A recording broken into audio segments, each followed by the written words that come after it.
Hey everyone, What If Fan here, bringing you another exciting part of What If Reborn in Highschool DxD as a Lucifuge.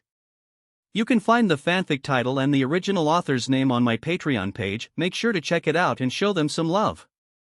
If you enjoy the video, don't forget to like, subscribe, and ring that notification bell so you never miss an upload.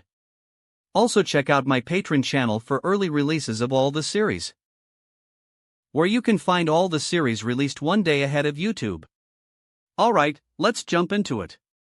Chapter 311, Rescuing Lily, Plotting Against Arcadia, Meeting Black Rabbit. On a quiet path, Lily hurried towards the former Arcadia headquarters, her pace quick, perhaps driven by fear. P.S. No-name community former name is Arcadia. As the familiar sight of the old headquarters came into view, a smile spread across her face. But then, a tall figure blocked her path. Ah! Lily yelped, stumbling and falling to the ground. Didn't expect to see me here, did you? Goldo Gasper sneered, looking down at her with a predatory grin. Lily, recognizing him, tried to maintain her composure. What do you want? This is no-name territory. If I scream, Black Rabbit will hear me. Don't try to fool me. I've checked. There's no one around. Once I capture you, your community will be forced to accept my gift game. Then, everything you own will be mine, Goldo laughed. This was his specialty, kidnapping children from other communities to force them into gift games. It was this tactic that had made Forsgaro the strongest community in the eastern outer gate of the 7th floor. If Lily was captured, No Name would have no choice but to accept the gift game. Normally, gift games required the consent of both parties. Only demon lords could force a gift game. Lily's eyes widened in fear. She was terrified of being captured, of becoming the cause of No Name's downfall. Goldo, perhaps wary of Black Rabbit, didn't want to waste any more time.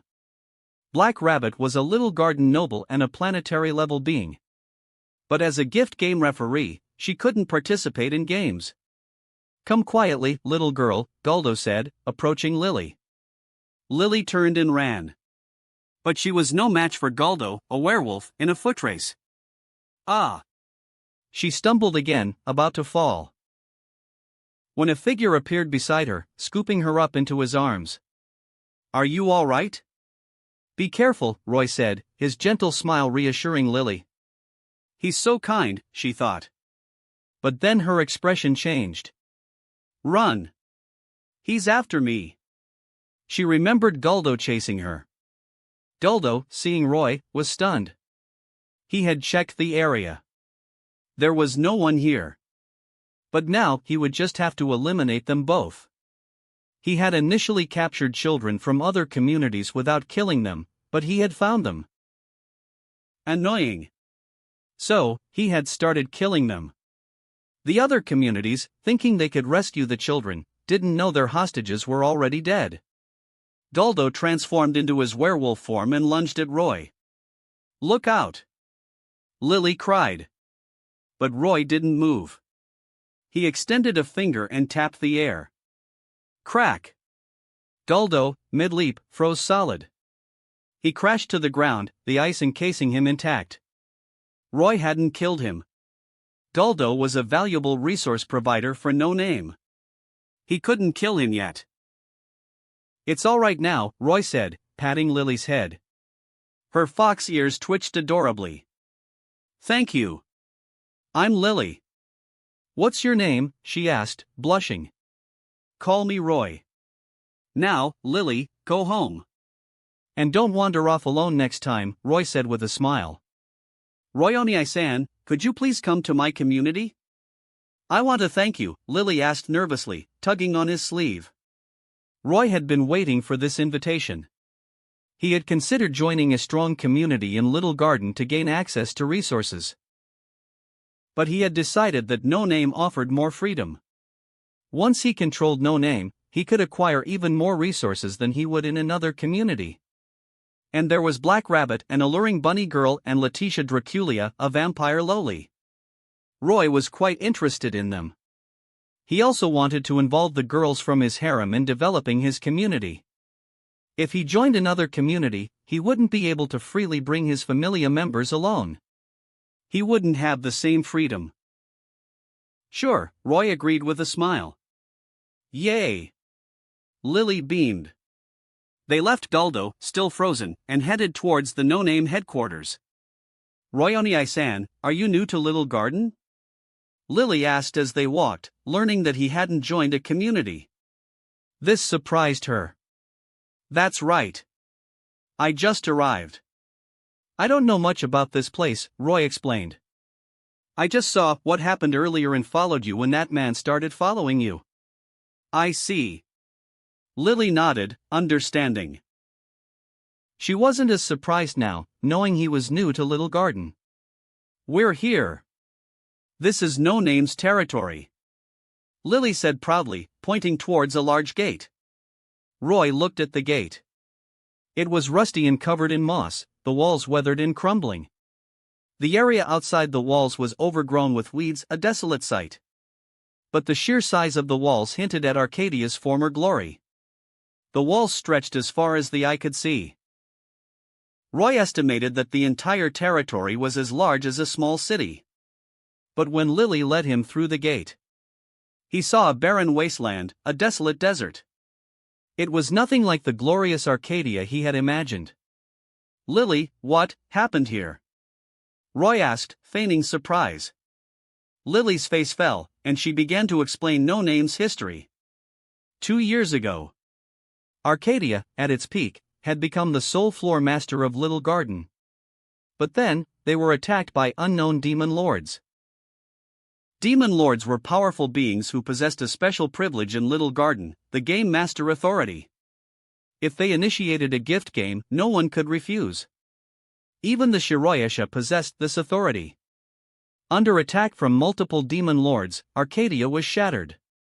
Most of its members were killed, and the survivors were banished from Little Garden. The once glorious Arcadia was no more, reduced to the No Names, having lost even their name and flag. Roy, hearing Lily's story, sighed inwardly. He believed Arcadia's downfall was due to their overreaching ambition. At their peak, their strongest members were at stellar level. Yet, they had tried to rule all of Little Garden. It was inevitable that others would resent them and rebel. Arcadia's fate was a testament to this. Roy didn't know much about Little Garden. He only knew that a community called Ouroboros Alliance was supposedly responsible for Arcadia's destruction. But he didn't know who their members were. Why was Lily telling him all this? Roy observed her carefully and finally understood. So that's it, he murmured with a smirk. Lily led him to the edge of the territory, where several buildings still stood, remnants of Arcadia. The central structures had been destroyed, but the outer buildings remained. The entire territory was a desert, barren and dry, with vegetation only visible in the distance. It was no wonder the children of No Name had to go so far to fetch water.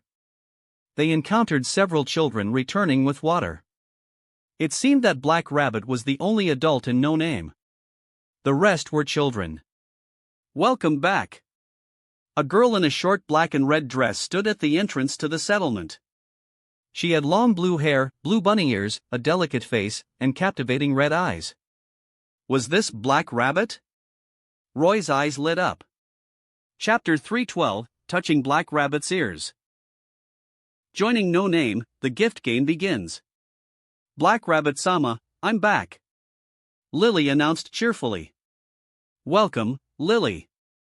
Would you mind introducing our guest?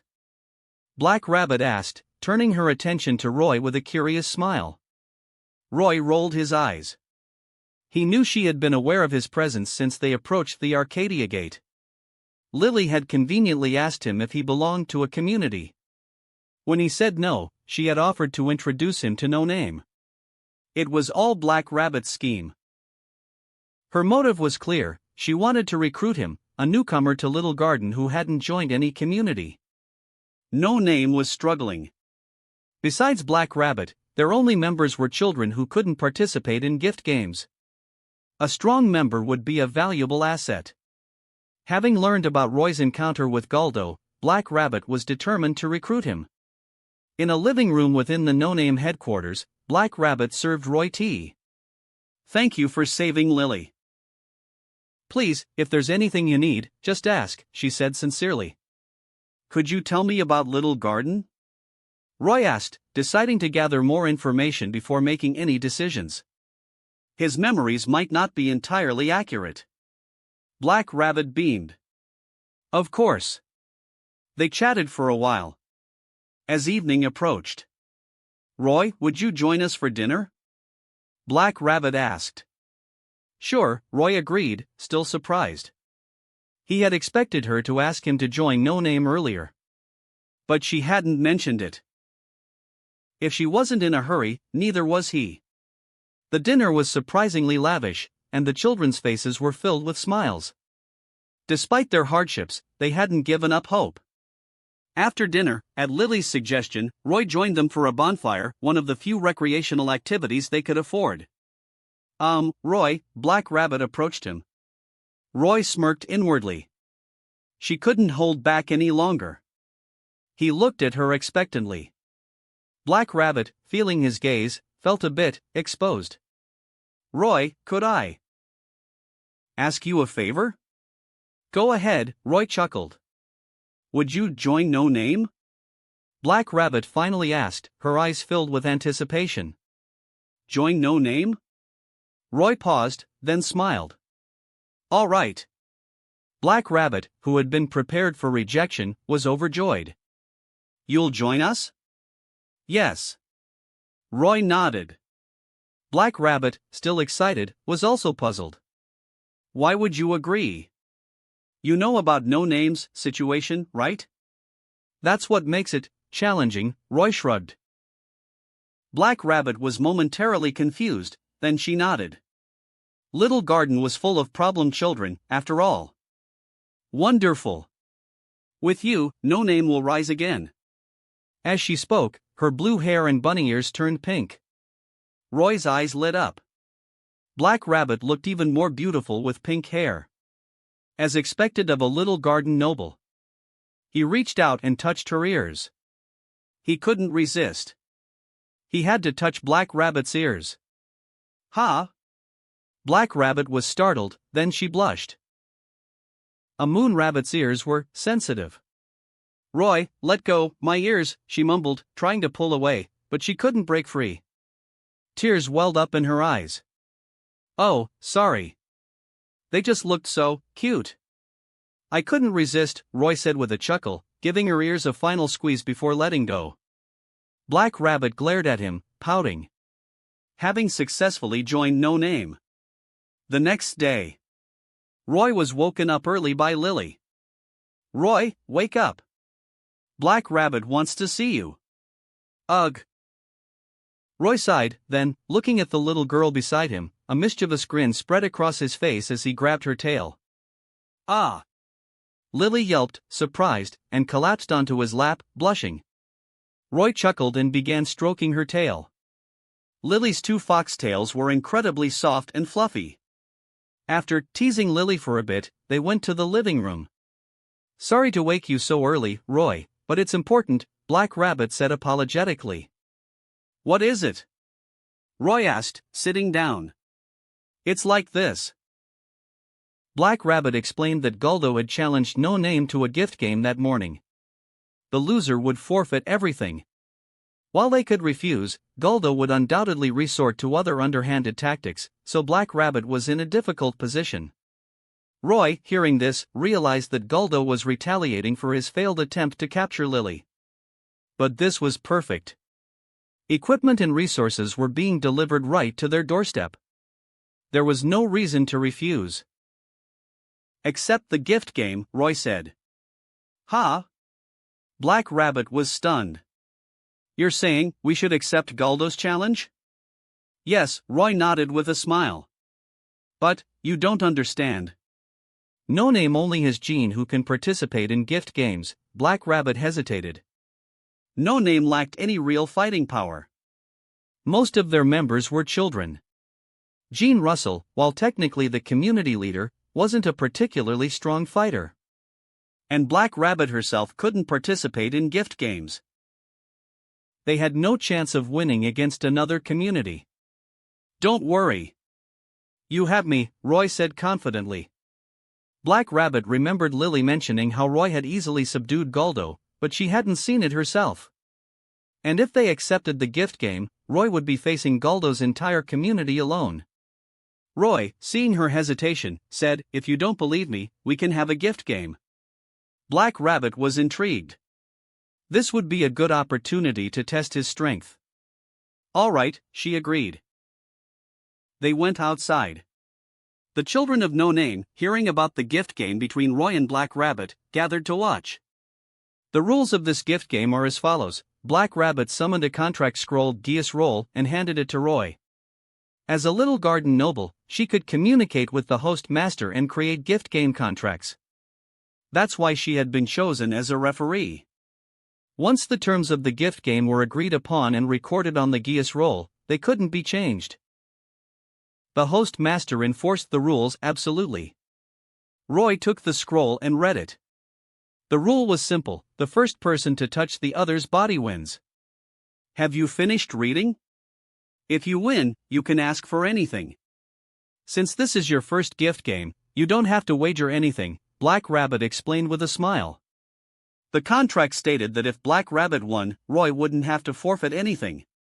But if Roy won, he could make one request of Black Rabbit. Roy smirked, looking at Black Rabbit. "I'm looking for a bed-warming maid." "Absolutely not. I won't agree to that kind of request," Black Rabbit exclaimed, blushing. Roy shrugged, feigning disappointment. "Fine." Black Rabbit sighed in relief. "Then the contract is established. Let the gift game begin." She waved her hand, and the geas roll vanished. Once established, the contract was unbreakable. The host master would oversee the game. Chapter 313, Facing Black Rabbit, Meeting Shiroyasha.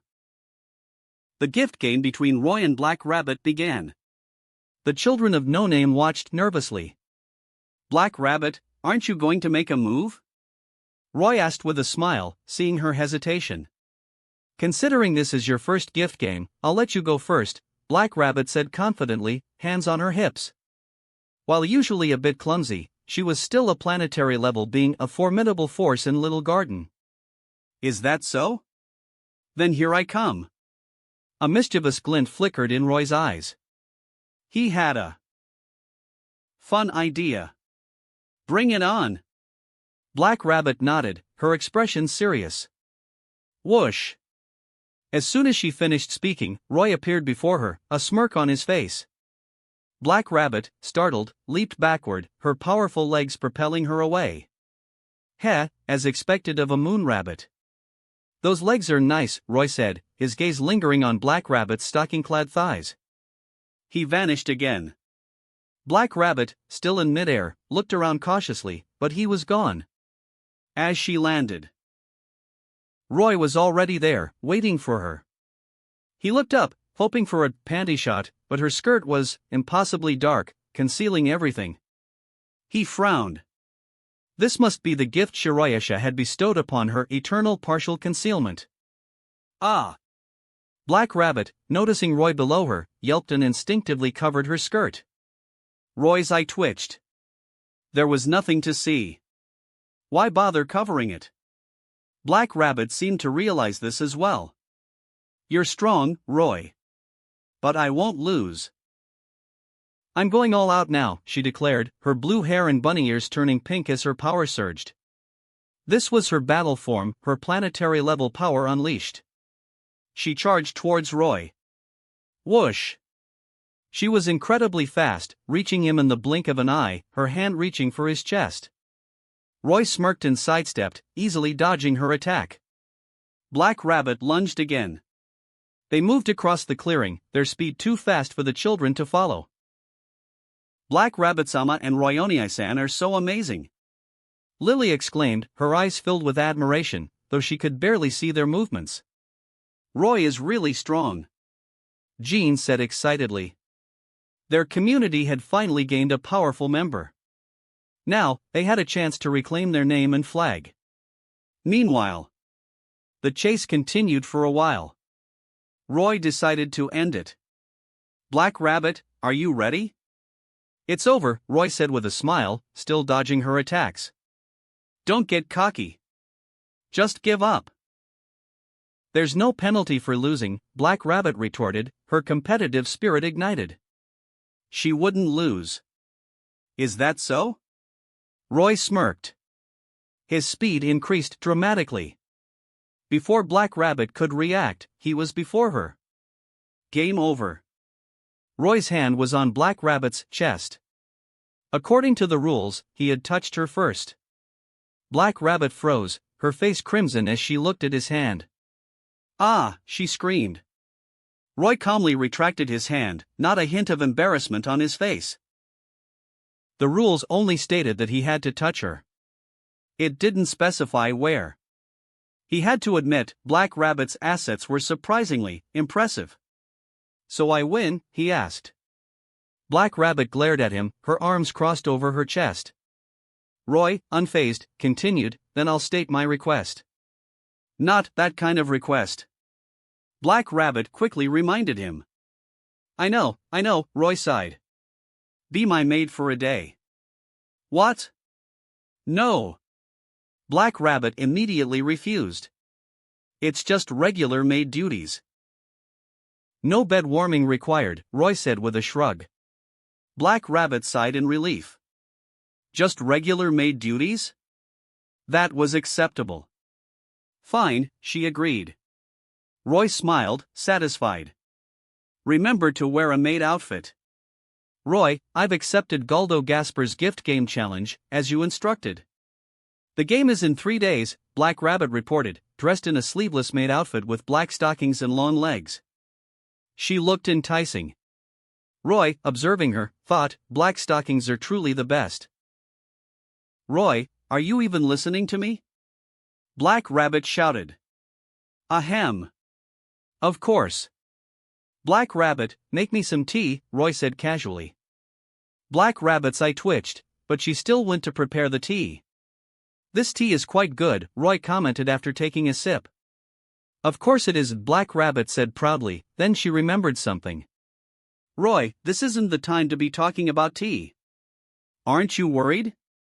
This gift game is about no-name survival. Roy calmly put down his teacup. Relax, Black Rabbit. If we lose, you will be taken away. I won't let that happen.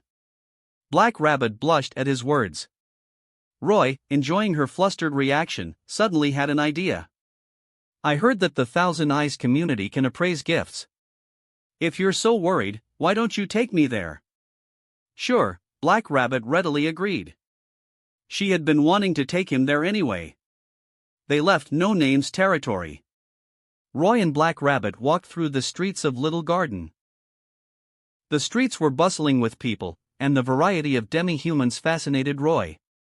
The cat girls and fox girls looked like they had stepped out of an anime. Black Rabbit explained the city's structure as they walked.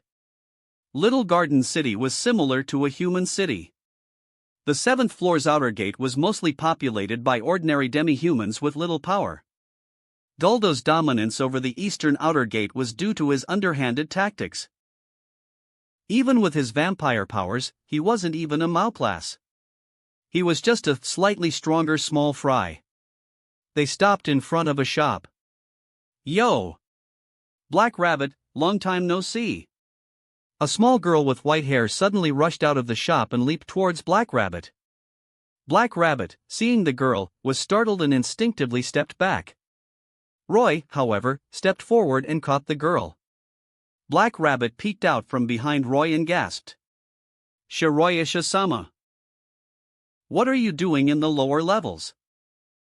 It's been a while, Black Rabbit. I came to see you, of course, Shiroya chuckled, then turned to Roy. Who's this? Have you had enough of hugging me? Roy looked at the legendary Shiroya. She looked like a little girl, similar to Chiron from Highschool DxD. But Shiroya's true identity was extraordinary. She was the strongest celestial star spirit wielding the power of the sun and star trajectory manipulation. She was also the leader of the Thousand Eyes, a large commercial community, and a former demon lord. She was a celestial law that existed before the concepts of heaven and earth, the White Knight demon lord who reigned supreme over the cosmos, and one of only two beings to have held the title of Soul Floor Master, the other being Letitia Draculia. Roy knew that at her peak Shiroyasha was the strongest being in Little Garden, besides the slumbering Azzy Dahaka. Why had Arcadia been destroyed after becoming the Soul Floor Master, while Shiroyasha hadn't faced any repercussions? The reason was simple: Shiroyasha's power made the other demon lords, gods and spirits wary. To be able to interfere with the lower floors as a floor master, she had voluntarily lowered her divinity, adopting the divinity of a weak god and gaining the trust of the other gods. Roy, hearing her words, put her down. Spirits had no gender, but Shiroyasha always appeared as a white-haired loli in a kimono. She looked at Roy curiously. She didn't mind being hugged. "Black Rabbit, you haven't introduced your friend," she said. "Oh, right. Shiroyasha-sama, this is Roy. He just joined No Name," Black Rabbit explained. "A newcomer?" Shiroyasha asked, fanning herself elegantly. "That's right," Roy replied, looking at the white-haired loli. A bold idea suddenly formed in his mind. Shiroyasha, at her peak, was a Solaric-level being. But now, having lowered her divinity, she could only access stellar-level power. Chapter 314, A Duel with Shiroyasha, a high-stakes gift game. Roy followed Shiroyasha to a tatami room within the Thousand Eyes headquarters. "Let me reintroduce myself. I'm Shiroyasha, a cadre of the Thousand Eyes community, headquartered in the 3345th outer gate of the 4th floor. I'm an old acquaintance of Black Rabbit over there, a benevolent and beautiful young girl who frequently helps those in need," Shiroyasha said, fanning herself elegantly. Roy chuckled inwardly at her self-praise. "Hello, Shiroyasha. I'm Roy. My previous affiliations are unimportant. I'm new to Little Garden, so please take care of me," Roy said. "Oh, you're a devil, aren't you?" Shiroyasha said, her eyes narrowing. Roy was surprised. She had seen through him instantly. Even Black Rabbit was surprised.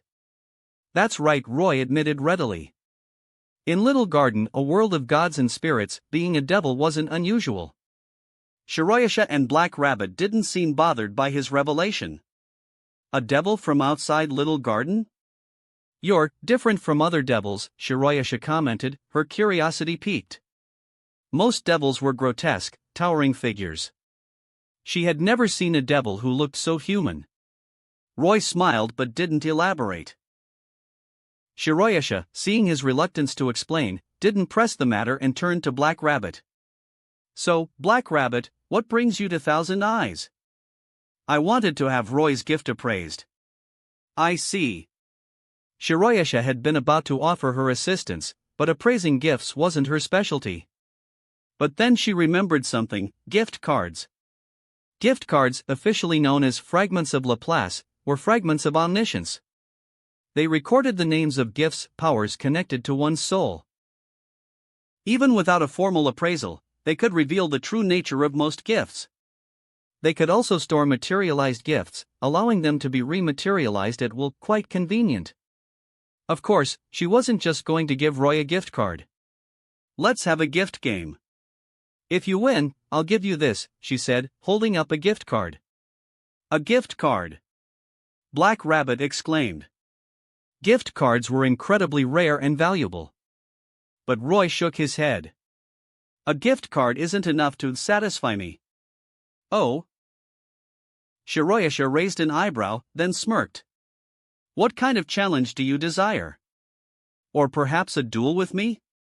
As soon as she finished speaking, the space around them distorted. They appeared on a hillside. "Don't be surprised. This is just one of my game boards," Shiroyasha explained. Roy looked around with interest. He knew about her game board. It was said to be the size of an asteroid, filled with powerful monsters. She carried an entire miniature planet with her. Roy was envious. If he could do that, he could take all the girls from his harem with him wherever he went. He decided. After defeating Shiroyasha, he would ask her to teach him this technique. Or perhaps she could just give him the planet. While Shiroyasha was showing off her game board, Roy was already plotting to acquire it. Are you even listening to me? Shiroyasha snapped, annoyed. Roy, startled, returned to the present. What is it? I'll ask you again. Do you want a challenge, or a fair duel? She pointed her fan at him, an invisible pressure emanating from her. Was she trying to intimidate him? Roy smirked. Just as Black Rabbit and Shiroyasha expected him to choose a challenge. A duel. A fair duel. With everything on the line. What? Ha? Shiroyasha was stunned. Black Rabbit was horrified. She couldn't believe Roy wanted a duel with Shiroyasha. It was suicidal. He had no chance of winning. Roy, how can you? Roy, are you certain? Shiroyasha interrupted, her eyes narrowed. Of course. But this isn't a gift game between communities. It's between you and me. If I lose, I'm yours. And if you lose, you're mine, Roy said without hesitation. You're interesting. Very well, I accept your challenge, Shiroyasha said with a smirk, accepting his terms. Shiroyasha-sama. Black Rabbit exclaimed, worried. While she acknowledged Roy's strength, she didn't believe he could defeat Shiroyasha. It's not my fault, Black Rabbit. He insisted on a duel. And with such interesting terms, I couldn't disappoint him, Shiroyasha said, fanning herself casually. Roy, ignoring Black Rabbit's protests, turned to Shiroyasha. Then let's have our duel in 3 days. And I have one request, I want to allow family members to participate. No problem. That's within the rules, Shiroyasha nodded, a thoughtful expression on her face. On their way back to No Name, Black Rabbit continued to complain. Why did you challenge her? She's Shiroyasha, the strongest star spirit. You have no chance of winning. Roy, however, was thinking about something else. He had requested that family members be allowed to participate for a reason. He knew that Shiroyasha's only family member was the water serpent god, Shirayukiheim, a weakling, even with her divinity. She was a super devil level. Roy's assessment, a pushover. Roy, on the other hand, had Lucoat and Pandora, both planetary level beings, and many super devil servants. With their help, he was confident he could win the gift game. While Shiroyasha could use her Game Master authority to temporarily boost her power to Solaric level, it wasn't that simple. Roy believed his chances of winning were high. Roy, are you even listening to me? Black Rabbit, seeing him lost in thought, stood before him, her arms crossed, her foot tapping impatiently. Roy, startled, looked at her, then, unable to resist, quickly kissed her. He turned and ran. Black Rabbit froze, feeling the warmth of his lips on hers, then her face turned crimson, her hair and ears turning pink. Roy! You! Just wait until I catch you, she shouted, chasing after him. Roy chuckled, hearing her angry cries. They returned to the No Name headquarters, their playful banter echoing through the settlement. Black Rabbit, are you a dog? Roy asked, looking at Black Rabbit, who was currently biting his arm. He didn't mind, of course. But, if she bit him, somewhere else. That would be even better. I'm not. Black Rabbit retorted, finally releasing his arm. Roy looked at the teeth marks on his arm and winced. You've been wondering why I'm so confident about the duel, right? I'll reveal a bit of my power, he said. Oh? Black Rabbit, who had been about to bite him again, paused, her curiosity piqued. You know about the tier system in Little Garden, right? From Tier 1 to Tier 7? Of course, Black Rabbit nodded. I'm Tier 4. What? Black Rabbit gasped. After their gift game that morning, she had known he was strong, at least Tier 4. But Tier 4? It was unbelievable. It explained why he had challenged Shiroyasha, but it still didn't make sense. Even if you're tier 4, you're still no match for Shiroyasha-sama, Black Rabbit said, shaking her head. She knew how powerful Shiroyasha was. Don't worry about it, Roy said dismissively. With his family's support, his power was already at the peak of tier 4. And with Lukoa and Pandora's help. Unless Shiroyasha used her Game Master authority to boost her power to Solaric level, she couldn't defeat him. By the way, the gift game with Galdo is tomorrow night, right? Yes, Black Rabbit confirmed. Then I should summon everyone. Huh? Black Rabbit was confused. Chapter 315, Returning to the Underworld. Lukoa and Seiko, the gift game begins. Seiko steps up. I meant summoning my servants from outside Little Garden, Roy explained with a smile. Roy's servants? Black Rabbit was still confused. He didn't elaborate further and vanished. Black Rabbit could only wait patiently. Meanwhile, Roy returned to the Highschool DxD world and began gathering his forces. Lukoa, come here. Roy, do you need something? Lukoa appeared instantly, pressing her ample chest against him. Roy struggled free, catching his breath. If you want to fight, that's fine. But first, business, he said. All right. Lukoa, hearing the serious tone, stopped her teasing. Soon, the other girls gathered from the underworld. Roy, you're finally back. Graphia, taking a break from her duties, arrived. Yes, sister. I ran into a bit of trouble, Roy said with a smile. Roy, you're back. Sarah Fall, dressed in her magical girl outfit, leaped into his arms. Roy chuckled and patted her head. What kind of trouble? If you need help, just ask, Lukoa said. Well, I encountered a powerful spirit. Roy explained the situation in Little Garden. The girls were fascinated by Little Garden's complex setting and power structure. They were used to Roy being practically invincible, so hearing that he faced a challenge piqued their interest. They were all eager to go to Little Garden and help. Roy was pleased by their enthusiasm, but he couldn't take too many people this time. He didn't control No Name yet. However, he suspected that after winning the gift game against Galdo, Black Rabbit would likely hand over leadership to him. Currently, Gene Russell was still the nominal leader, but that was only because Black Rabbit couldn't find anyone else. The community consisted mostly of children, and Gene, while slightly older, wasn't a strong fighter. So, Roy decided to bring only 5 people for now. Once he secured leadership of No Name, he would bring the others over. The girls understood his reasoning. Then Lukoa, Athena, Toru, Elma, and Ilyalu, you'll come with me, Roy finally decided. They were among the strongest in his harem. Of course, not all the girls were present. Rias and Sona were still busy in the Konosuba world. Hestia and Loki were in the Danmachi world. But Lukoa, Athena, and the others would be more than enough. Roy noticed Seiko looking a bit downcast and felt a pang of guilt. Seiko had been with him the longest, but as his power grew, he didn't need as much help in battle, and he had unintentionally neglected her. Before leaving, Roy suddenly said, Seiko, you come too. I'll need your help on this mission. Seiko, who had been looking dejected, beamed, her face blooming like a flower.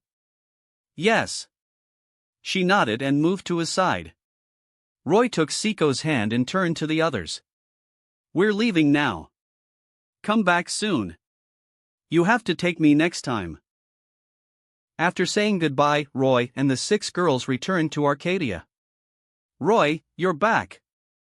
Black Rabbit, who had been waiting anxiously, greeted him with relief. Yes, I'm back. Roy nodded. Let me introduce you. This is Seiko. Nice to meet you. I'm Black Rabbit. After introductions, they quickly became acquainted. Black Rabbit, is it okay for them to join No Name? Roy asked. Of course. Black Rabbit nodded without hesitation. No Name desperately needed members. She was overjoyed to have new recruits. Good. Show them around, then prepare for the gift game tonight, Roy said. Okay. Black Rabbit agreed and showed Lucoa, Seiko, and the others around, explaining the basics of Little Garden. The next day, Roy, Lucoa, Seiko, and the others spent the day exploring Little Garden City. They showed no signs of nervousness about the upcoming gift game. Black Rabbit, however, was incredibly anxious. Evening arrived. The gift game between No Name and For's Garo began in a designated forest area. Let me explain the rules. You must reach Galdo and obtain the Geas roll. Then, you must defeat him according to the conditions specified on the scroll. Black Rabbit, acting as the referee, explained the rules. So, just follow the rules on the scroll. Get on with it, Seiko, Roy yawned, then called out to Seiko. Understood. Seiko immediately understood his meaning, a testament to their bond. Hey, this is too complicated. Let me just burn down the whole forest. That'll force him out, right? Ilyalu suggested with a wicked grin. That's definitely not allowed. Elmot immediately objected. That's right, it's too reckless. Black Rabbit was shocked by their thinking. Enough. Let Seiko handle this, Roy said. Fine. The others didn't argue. Whoosh. Seiko vanished into the forest. The forest was filled with traps and ambushes set by Galdo's forces. But they were useless against Seiko. She was determined to impress Roy and swiftly eliminated all the ambushes. Galdo's community wasn't large, and many members had been forced to join. But that didn't matter to Seiko. Anyone who stood in her way was cut down. Black Rabbit watched in shock. Who was this girl? He must be in there. After dealing with all of Galdo's forces, they arrived at a dilapidated shrine deep within the forest. That's right, Galdo is inside. You just need to get the Geas roll and defeat him according to its rules, Black Rabbit explained. Should we go in? Toro asked curiously. Seiko smiled. No need. She drew her katana and swung casually. Rumble. A blade of lightning flashed, slicing the entire shrine in two.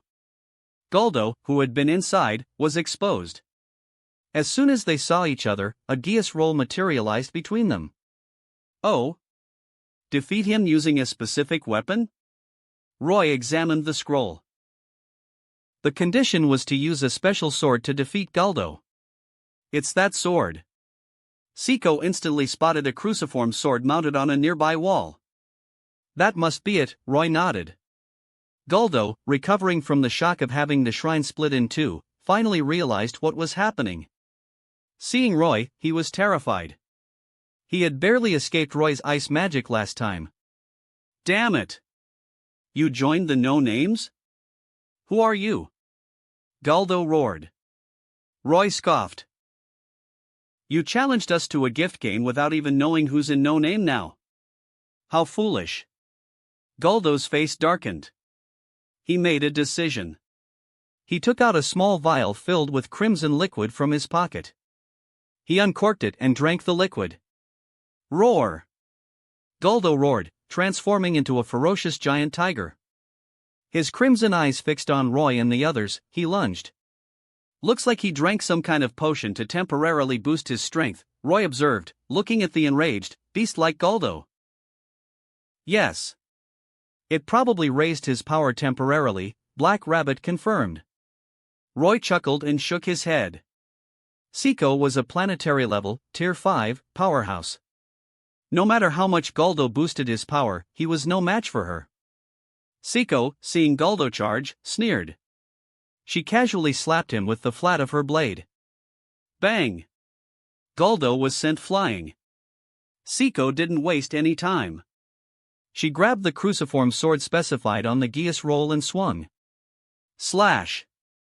Galdo, unable to resist, was slain.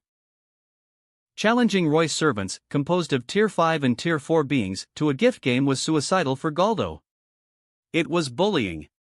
Chapter 316, Becoming Leader of Arcadia, the gift game with Shiroyasha begins. With the gift game concluded, it was time to collect the spoils.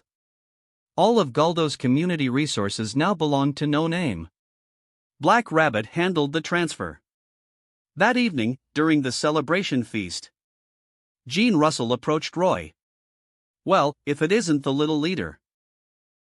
"You don't seem very happy," Roy teased, looking at the young boy. "No, I'm very happy we won the gift game," Gene said, shaking his head, then added seriously, "Roy, I want to give you the leadership position. I believe that under your leadership, No Name can reclaim its name and flag and achieve glory once again." "Oh?" Roy wasn't surprised. He had anticipated this. Gene Russell wasn't strong. In fact, he was quite weak. He had only become the leader because No Name lacked anyone else capable. But he was determined to defeat the demon lords and reclaim No Name's pride. So determined, in fact, that in the original story, he eventually left No Name and joined another community to achieve his goal. "That's right. I also believe you can restore No Name's glory," Black Rabbit added, joining them. It seemed they had already planned to offer him the leadership. Roy chuckled. "Since you put it that way, I accept. But you understand that I'm not here just to play games. I have my own ambitions." "Yes, I know." Black Rabbit had realized this when Roy challenged Shiroyasha. Someone who dared to challenge Shiroyasha couldn't possibly be weak. And he could bring so many powerful people from outside Little Garden that was no easy feat. But it didn't matter. No Name needed someone like Roy to rise again. Even if he had his own ambitions, as long as the community could regain its glory, that was all that mattered. That was Black Rabbit's thought process. Roy was surprised by her acceptance but quickly understood. No Name was on the verge of collapse. If they didn't change, they would likely disband soon. Black Rabbit was betting everything on him. "Don't worry. While I pursue my own ambitions, I'll make sure No Name regains its glory along the way," Roy said with a smirk. Black Rabbit and Gene exchanged relieved glances. It seemed their gamble had paid off. The gift game with Shiroyasha is in 1 day. Black Rabbit, please handle the transfer of Galdo's community resources quickly. After this, our community will grow significantly, Roy said, now issuing commands as the new leader. Understood. Black Rabbit nodded seriously. By the way, are there any other former members of No Name still around? Roy asked.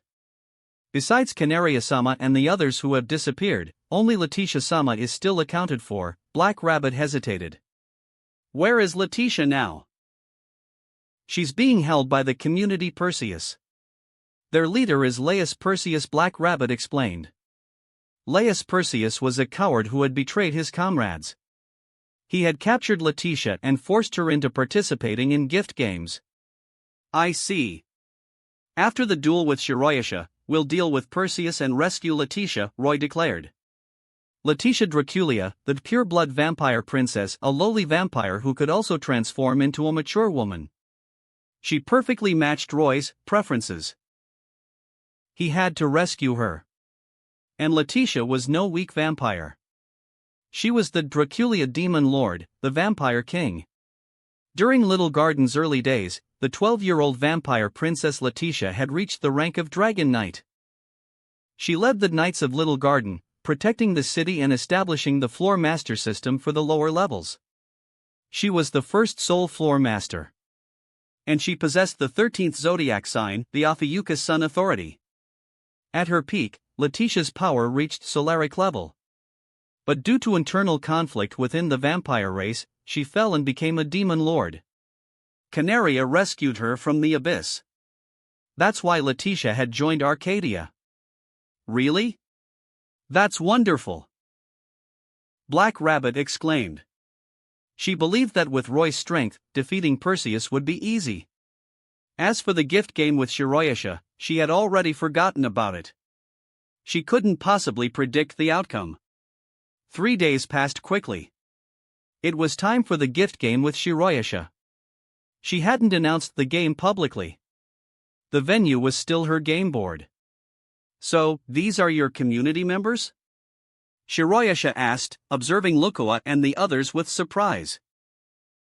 She recognized Toru, Ilyulu, and the others as dragons, and powerful ones at that, at least planetary level. Even she didn't have many servants of that caliber. She hadn't expected this man to have so many. That's right. Everyone, introduce yourselves, Roy said with a smile. I'm Lukoa, Roy's servant. It's a pleasure to meet you, Lukoa said with her usual gentle smile, her heterochromatic eyes hidden.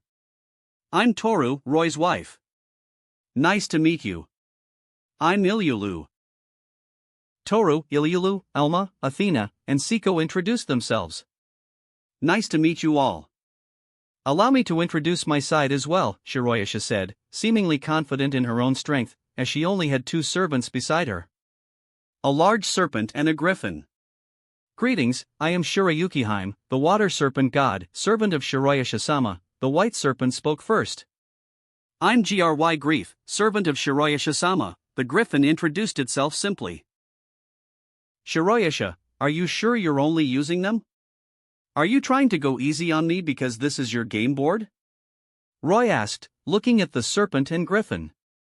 I didn't expect you to have such powerful servants, Shiroyasha chuckled, fanning herself.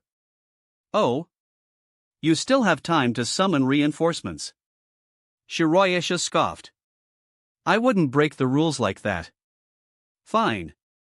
Roy shrugged. He wasn't trying to trick her. He knew Shiroyasha had stronger servants. But this was better. Shirayukiheim. The super devil level disgrace and a planetary level griffin? Siko alone could handle them. Let the game begin. Shiroyasha looked at Black Rabbit, the referee. Oh, right. Black Rabbit, startled, contacted the host master. 2 contract scrolls materialized and floated into Roy and Shiroyasha's hands. The rules were simple, a duel of strength. The loser would submit to the winner. I accept, Roy confirmed without hesitation. I accept as well. Then the contract is established. Black Rabbit announced, connecting with the host master to confirm the gift game. Let the gift game begin. Shiroyasha didn't attack immediately. Instead, she observed Roy with interest, curious about his abilities and why he had challenged her to a duel. Shiroyasha-sama, be careful. Shirayukiheim and Gry Grief warned, sensing an oppressive aura from Roy and his companions, a primal pressure that instilled fear. They didn't know that Lukoa, Toru, and the others were dragons. They're natural superiors. Roy smirked. If Shiroyasha wouldn't make the first move, he would. Snap. He snapped his fingers, and everyone was transported to a subspace. The subspace resembled Shiroyasha's game board, but it was a different dimension entirely. Fighting on her game board gave her a home field advantage. Star spirits could draw power from Little Garden. Roy had created this subspace to sever her connection to Little Garden. A subspace? Shiroyasha smiled, observing the surroundings, unfazed. That's right. In this subspace, your power should be suppressed, Shiroyasha, Roy chuckled. Ho ho. Don't be so sure. Shiroyasha chuckled, fanning herself, still calm and collected. Then, Lukoa, let's begin. Roy, no longer wasting time, decided to get serious. Lukoa smiled and nodded, then transformed into her dragon form. Roar! Lukoa's true form, Quetzalcoatl, the feathered serpent god from Mayan mythology, was tens of thousands of meters long, stretching beyond the horizon. Auspicious clouds gathered beneath her massive body as she soared through the subspace, a truly breathtaking sight. Chapter 317, Roy and Lukoa's teamwork, the power of Shiroyasha. Lukoa's true form, Quetzalcoatl, was revealed, stunning even Shiroyasha. Little Garden, created by numerous gods and spirits, included figures from Mayan mythology. She had encountered Quetzalcoatl before, but none were as powerful as Lukoa. Shiroyasha was surprised. Her servants, Shirayukiheim and Griffin, trembled on the ground, completely overwhelmed by Lukoa's presence. They had no will to resist. Lukoa, in her dragon form, didn't waste time. The entire subspace froze. She specialized in time manipulation and attempted to stop time to immobilize Shiroyasha. In that instant, everything in the subspace, except for Roy and his companions, stopped. Did it work? Toru asked excitedly, looking at the frozen figures of Shiroyasha and her servants. It should have? Roy wasn't entirely sure. Shiroyasha was formerly a Solaric-level being. Even though she had lowered her divinity to stellar level, who knew what tricks she had up her sleeve? Attack now. Don't hesitate. Lukoa urged. Right. Roy nodded, unleashing a torrent of magic power. An icy blast surged towards the three frozen figures. Absolute zero. This was an incredibly powerful technique. Roy was confident that once frozen, even Shiroyasha wouldn't escape easily. Just as the ice was about to engulf them. Watch out! Lukoa cried. The subspace began to tremble violently. Rumble! Roy's subspace shattered under an external force. An immense power broke through Lukoa's time stop. Then, the same power shattered Roy's, absolute zero. Within moments, their combined attack was neutralized. How? Toru, Ilyalu, and the others were stunned. The situation had reversed in an instant. Is this the power of a star spirit? Roy stared intently at Shiroyasha, shocked by the immense power she had unleashed. It didn't make sense. Shiroyasha was only stellar level now. Roy was at the peak of stellar level.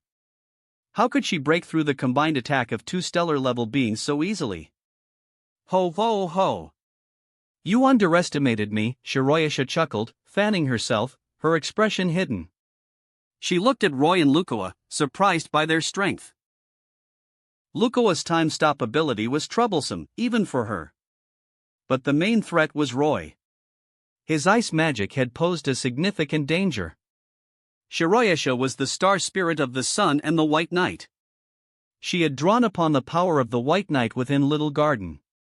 It had taken considerable effort to break free, and she couldn't use that power again anytime soon. She's incredibly strong, Lukoa said grimly, looking at Shiroyasha.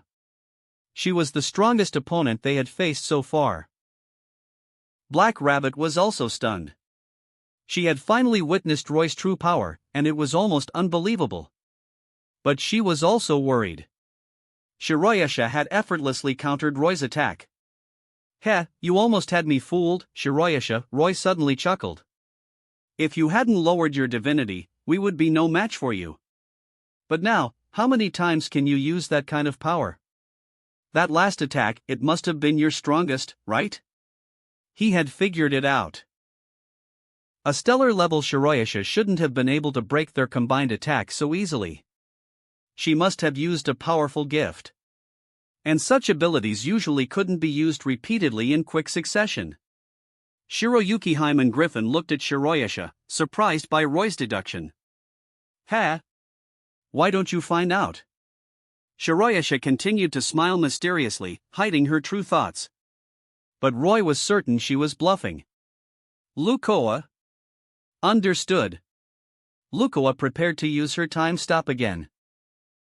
But before she could activate it, another surge of power nullified her magic. Was this the true power of a star spirit? Omniscience and omnipotence? Shiroyasha was undoubtedly capable of such feats. Preventing Lukoa's time magic was likely within her power. She must have been caught off guard the first time. Roy, what now?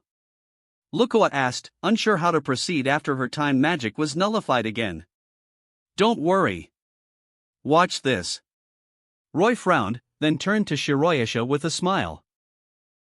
Show me what you've got, Shiroyasha. Otherwise, you're going to lose. Humph. Winning this gift game won't be easy, Shiroyasha chuckled, revealing her small fangs. Is that so? Then try this. Roy's lips curled into a smirk. He hadn't had a proper fight since reaching stellar level. He had developed many new techniques but hadn't had a chance to use them. This was the perfect opportunity. Stand back, Roy instructed Lukoa and the others. The girls exchanged glances and retreated. Even Black Rabbit looked serious. She knew Roy was about to get serious.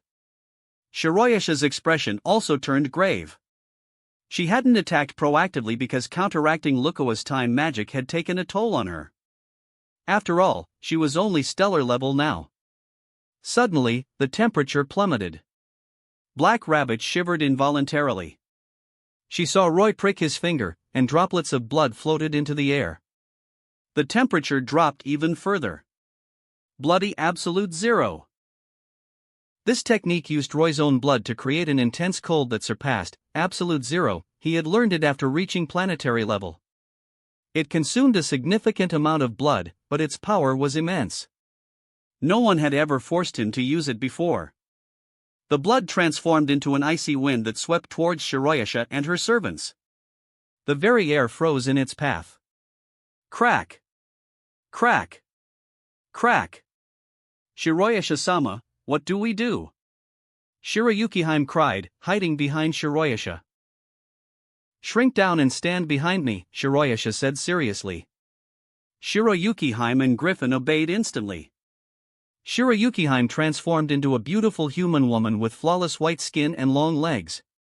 Griffin shrunk down, not taking human form.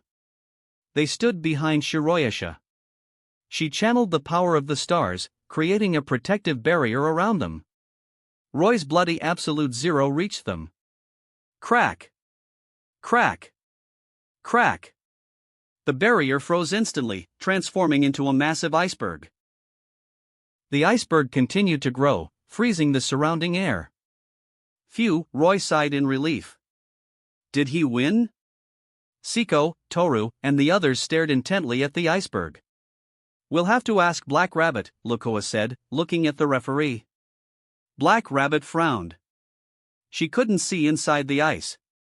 If Shiroyasha broke free, the battle wasn't over. But if she couldn't break free, Roy had won. Unless Shiroyasha uses her host master authority to regain her former power, she won't escape, Roy said confidently. But Black Rabbit hesitated, still uncertain.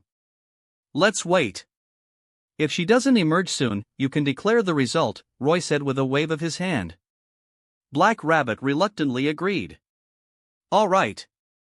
If Shiroyasha could break free, she would have done so already. If she couldn't escape quickly, she likely wouldn't be able to escape at all. Roy landed on Lucawa's dragon head to rest. That attack had taken a lot out of him. Toro gave him a lap pillow, while Siko, Elma, and the others massaged his shoulders. Black Rabbit's eye twitched, seeing this, but remembering his power, she didn't comment. Time passed slowly. 2 hours later, Roy yawned. All right, Black Rabbit, you can announce the result now. 2 hours had passed, and the iceberg remained motionless. It was clear Shiroyasha couldn't break free anytime soon. As for whether she would die, Roy hadn't considered it. His technique, while powerful, wasn't strong enough to kill Shiroyasha. He knew his limits. Black Rabbit took a deep breath. Then, I declare Roy the winner of this gift game. With the host master as a witness, the gift game concluded. Roy-sama, please release Shiroyasha-sama. Black Rabbit requested, her tone now filled with respect. All right. Roy nodded and slowly withdrew the power of bloody absolute zero. The iceberg began to melt. Chapter 318, Roy's Demand, creating his own game board. Shiroyuki-hime. Roy withdrew the power of bloody absolute zero. The iceberg gradually melted. When it was halfway melted, the ice exploded. Bang! Shiroyasha broke free. Achoo! Before she could confront Roy, she let out several sneezes. Her cute appearance made Roy burst into laughter. Shiroyasha is really adorable. Ha ha ha. Humph. Shiroyasha puffed out her cheeks, glaring at him. She couldn't believe she had lost, especially on her own game board. This loss of face was unbearable. Thankfully, this gift game hadn't been announced publicly. Otherwise, her reputation would be ruined. Behind her, Shiroyuki-hime and Griffin shivered violently. If Shiroyasha hadn't protected them, they would have perished under the bloody Absolute Zero. Absolute Zero could even obliterate souls, let alone bloody Absolute Zero, which was twice as powerful. Just then, Black Rabbit spoke. Shiroyasha-sama, according to the terms of your contract scroll, you lost this gift game. Yes, I know. Shiroyasha was frustrated. She hadn't expected to lose. She turned to Roy. Although I lost, it's best not to make excessive demands. After all, I belong to Thousand Eyes now. Roy frowned. Shiroyasha's meaning was clear. It wasn't that he couldn't make unreasonable demands, but her emphasis on the Thousand Eyes community indicated she couldn't join No Name. Roy then recalled that Shiroyasha's affiliation with Thousand Eyes wasn't entirely voluntary. She had joined after being defeated by the Twin Goddesses. The Twin Goddesses were also Solaric-level powerhouses in Little Garden, and there were 2 of them. No wonder Shiroyasha had lost. This was one of her few defeats. In other words, ownership of Shiroyasha still rested with the Twin Goddesses. Having Shiroyasha join No Name would require the Twin Goddesses' agreement. This complicated things for Roy. He had indeed wanted her to join No Name, but now it seemed impossible. The Twin Goddesses were currently beyond his ability to challenge. Little Garden's Solaric-level beings were omniscient and omnipotent, residing at the pinnacle of Little Garden's power structure. Alright then, Roy sighed. I won't make that request. Black Rabbit, who had been nervous, also sighed in relief. Then state your request quickly. Shiroyasha urged. Lukoa, Siko, and the others watched him, likely having an idea of what his request would be. My request is for you, Shiroyasha, to become my servant. Ha! As soon as Roy finished speaking, Shiroyasha, Black Rabbit, and the others were utterly astonished. They hadn't expected this kind of demand. Generally, while servant could imply family, it more often meant a pet or subordinate. Like Shiroyasha's servant, Shiroyukiheim, that idiot snake goddess was merely her pet. For powerhouses of the same level, becoming someone else's servant was difficult to accept. But this was a gift game, even Shiroyasha couldn't refuse this demand. Roy, you, Black Rabbit looked at Roy in shock. She hadn't expected him to demand Shiroyasha become his servant. This was incredibly bold. Roy ignored her. Getting Shiroyasha to join No Name was impossible, but making her his own servant was achievable. This was his primary objective. Although Shiroyasha was currently only stellar level, if she reclaimed her divinity and original power, she could become a Solaric level powerhouse again. By then, Roy's strength would also break through to Solaric level. At that point, with Roy and Shiroyasha allied, who in Little Garden could possibly stand against them? This was Roy's ultimate goal. So, Shiroyasha, what's your answer? Roy chuckled.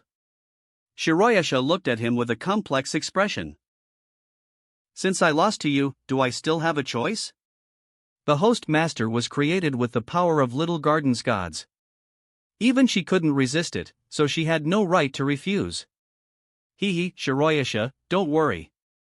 Even as my servant, I won't force you to do anything. And eventually, I'll snatch you away from the Twin Goddesses. Just you? It wasn't that Shiroyasha looked down on him, his current strength was simply too weak compared to Solaric-level beings.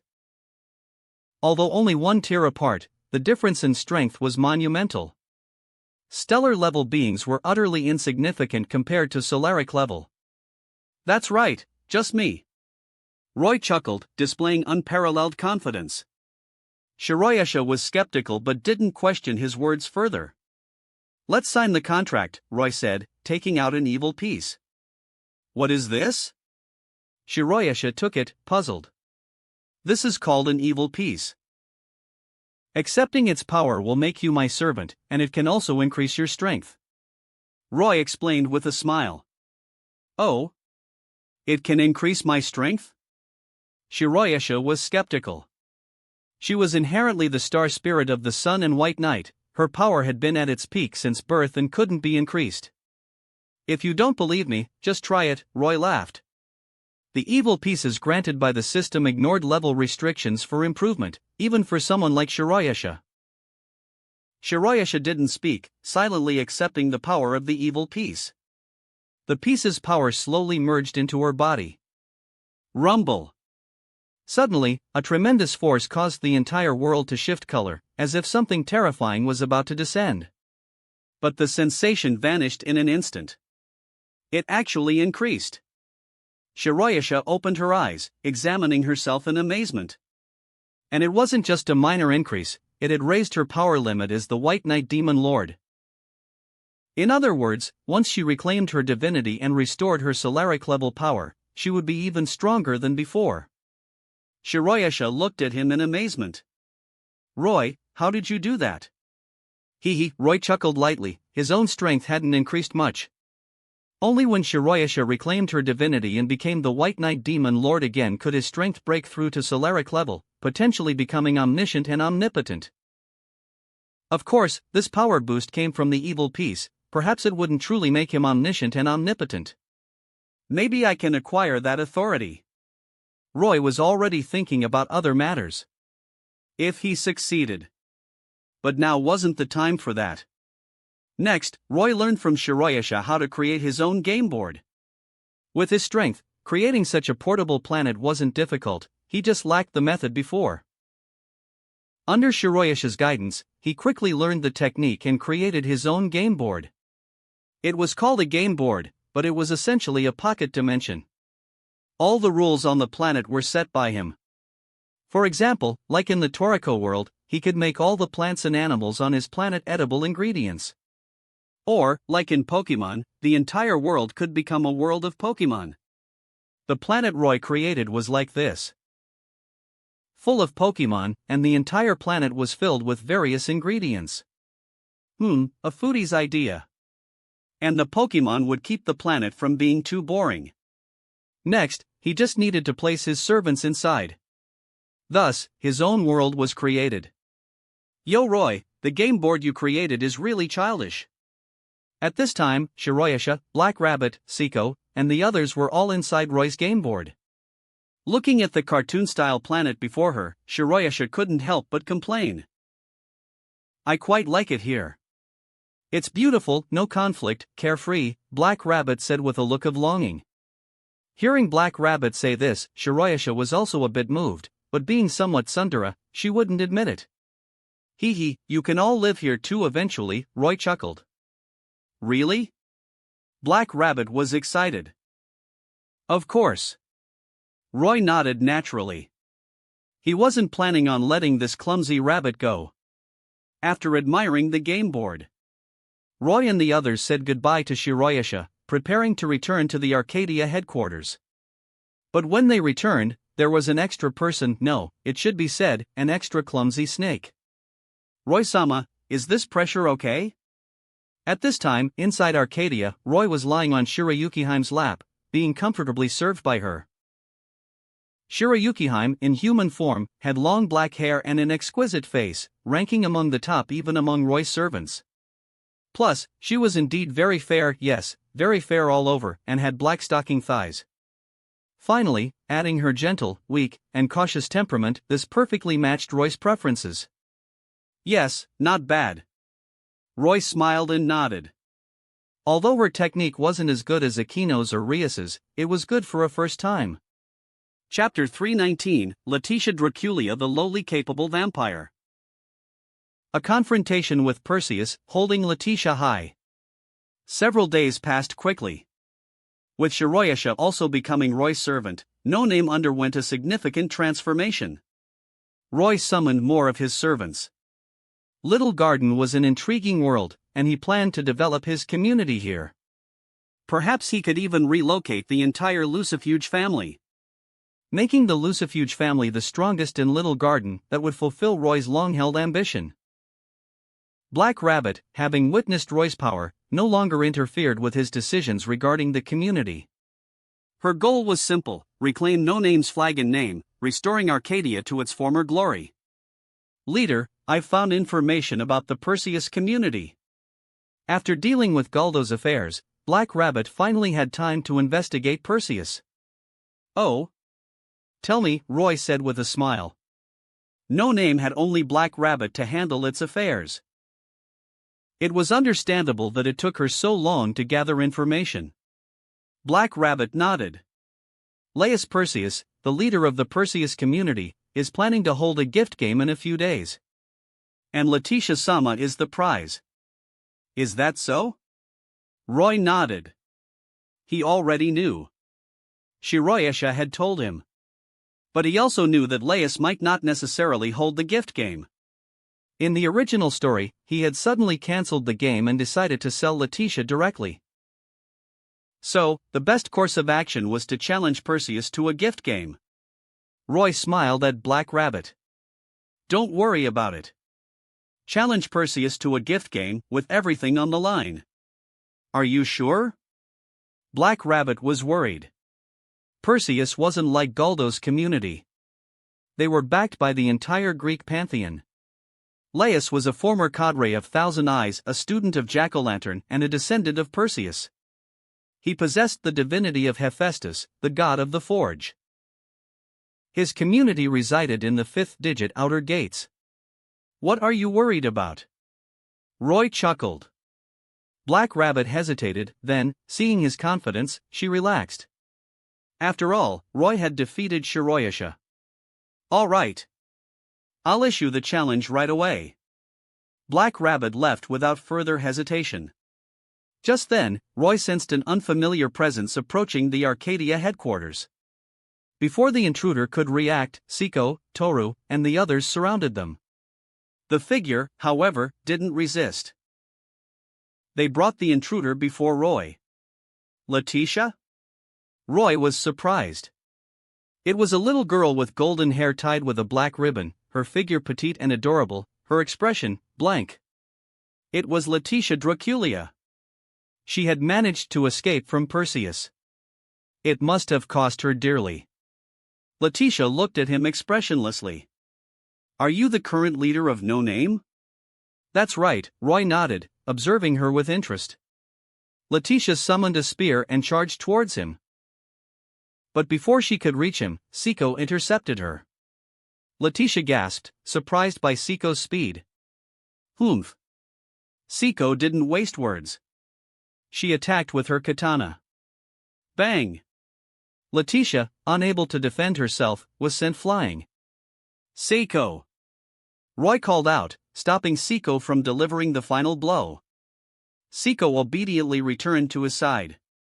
Letitia picked herself up and looked at Siko, then at Roy. Letitia ignored their gazes and simply stared at Roy. Her blank expression gave Roy a mischievous idea.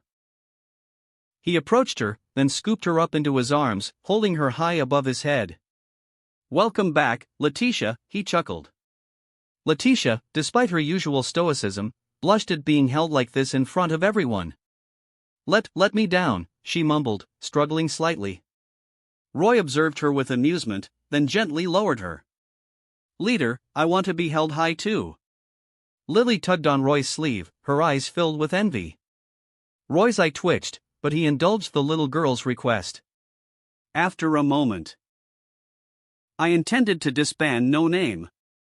The children can't survive like this. But hearing that there was a new leader, I wanted to see for myself, Letitia explained. So you want to know my strength? Roy chuckled. Certainly. The surrounding scenery shattered like a mirror, and they were transported to another world. It was a bright, sunny world filled with birdsong and fragrant flowers, like a fairy tale. Where? Letitia gasped, looking around in shock. This is my game board. You wanted to test my strength, Letitia. Then come, Roy said with a smile. Seeing Roy's game board, Letitia already acknowledged his strength. A game board the size of a planet meant the new leader was at least stellar level. Letitia was stunned but still summoned her spear. Speculation was just speculation. She had to experience his power firsthand. Close combat? Roy chuckled, then summoned Est Demon King's sacred sword into his hand. Letitia charged. Clang! Clang! Clang! Sword and spear clashed, sparks flying. The sounds of battle echoed through the air. The beautiful landscape was ravaged by their fight. Roy, enjoying the sword fight after a long time, seemed relaxed. Letitia, however, grew increasingly serious. She considered her spear techniques to be unparalleled. No one had ever lasted this long against her in pure combat. But this man's swordsmanship was unfathomable. He effortlessly countered all her moves. She finally acknowledged his strength. Bang! Bang! Bang! After another exchange, Roy disarmed Letitia, sending her spear flying. Letitia looked at him deeply. I concede. Roy shrugged, bored. He snapped his fingers, and the ravaged landscape instantly returned to its pristine state. He transported everyone back to Arcadia. Letitia, since you're back, you should stay. We were already planning to confront Perseus anyway. We can rescue you properly then, Roy said. Letitia frowned. She didn't agree with Roy's plan. She knew the strength of the Perseus community. But she couldn't gauge the strength of this new leader. Roy, sensing her hesitation, pulled her onto his lap. Don't worry about it, Letitia. Just watch, he chuckled. Letitia frowned but didn't struggle. Holding the little lowly was quite comfortable. And if he removed the black ribbon from her head, she would transform into a mature young woman. How fascinating. Black Rabbit returned, overjoyed to see Letitia. But it seemed her mission to issue the gift game challenge to Perseus hadn't been successful. While Black Rabbit and Letitia were catching up, Toru explained that Laius, the leader of Perseus, hadn't been at their headquarters. Roy frowned. Just then, a message came through the devil contract from Shiroyasha. Laius had gone to see her. No wonder he wasn't at his headquarters. He must have learned that Letitia had escaped to Arcadia. Roy smirked. This was getting interesting. If Laius dared to send someone to retrieve Letitia, he wouldn't hesitate to teach them a painful lesson. Chapter 320, The Gift Game with Laius, preparing for the duel, reclaiming divinity. Letitia, stay here. No one can take you away from this place. Roy patted Letitia's head affectionately. Are you saying Laius's men will attack? Letitia frowned. If that's the case, I should leave. She started to get up, but Roy gently pushed her head back down. Didn't I say not to worry? No one will cause trouble here. If Laius's men come, they're just asking for death, Roy said confidently. That's right, Letitia-sama. You should stay here. Listen to Roy, it's the right decision. Just stay. Any enemy who comes here won't leave alive. Toru, Ilyalu, and the other girls chimed in, reassuring Letitia. Letitia, touched by their words, finally nodded and agreed to stay. Black Rabbit, let's go see Shiroyasha. Everyone else, hold down the fort, Roy said. Okay. Black Rabbit nodded. Roy wasted no time, grabbing Black Rabbit and disappearing. They reappeared beside Shiroyasha. Another person was present in the tatami room. He had short blonde hair with a single black streak, an odd combination, and an arrogant expression, as if he looked down on everyone. It was Laius Perseus, leader of the Perseus community. Yo! Shiroyasha-sama, you have guests? Care to introduce me? Laius said with a smirk, looking at Roy and Black Rabbit. Shiroyasha nodded. Yes, this is Roy, the new leader of No Name. And this, she gestured to Black Rabbit, needs no introduction. Of course, I know her. The noble moon rabbit of Little Garden. I've always wanted a pet rabbit, ha ha ha. Laius laughed arrogantly. And I didn't expect the No Name community to actually recruit someone new. Quite rare. But I advise you not to touch my things. Otherwise, Laius clearly harbored ill intentions towards No Name, or perhaps he simply coveted Black Rabbit. His words were incredibly arrogant, openly threatening Roy. Roy wasn't angered. In his eyes, Laius was just a buffoon. Your things? Roy's eyes narrowed. He suddenly pulled Black Rabbit into his arms, much to her surprise. If you want her, you'd better hurry. Otherwise, this clumsy rabbit might get eaten up by me. Black Rabbit, caught in his embrace, didn't struggle, simply blushing and resting against his chest. Humph.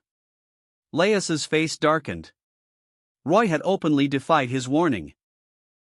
This was a blatant slap in the face. But he couldn't do anything about it. Black Rabbit was a member of Roy's community. As a vulgar hedonist with a violent and lecherous nature, Laius couldn't tolerate such humiliation. His expression turned cold. New leader of No Name, do you dare to play a gift game with me? The loser forfeits everything. Roy smirked inwardly. This was exactly what he wanted, to provoke Laius into challenging him to a gift game. Of course. Let's have Shiroyasha serve as the judge for this gift game, Roy said, looking at Shiroyasha.